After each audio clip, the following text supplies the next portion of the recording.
साखर गूळ काहीही न वापरता हा पदार्थ इतका गोड झाला, ते कसा, हा व्हिडिओ तुम्ही पूर्ण बघाच म्हणजे तुम्हाला समजेल. त्यासाठी अर्धा लिटर दूध घेतलं आहे, छान असं उकळी आल्यानंतर त्याच्यामध्ये केसर घातले.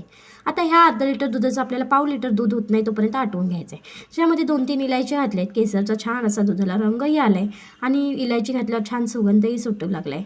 आता अर्धा लिटर दुधाचं पाव लिटर दूध होईपर्यंत छान असं दूध आटवून घ्यायचं आहे. दूध असं घट्टसर झालं की गॅस बंद करायचा आणि ते थंड करण्यासाठी बाजूला ठेवायचं.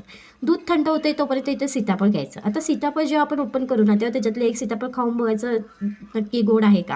आता गोड असेल ना तर अशी 2 गोड गोड सीताफळं घ्यायची आणि त्यांच्या आधी चॉपरने बिया काढून घ्यायच्या. तर मी व्हिडिओत दाखवल्याप्रमाणे तुम्ही बिया काढू शकता किंवा तुमच्याकडे दुसरी टेक्निक असेल तर तीही वापरू शकता.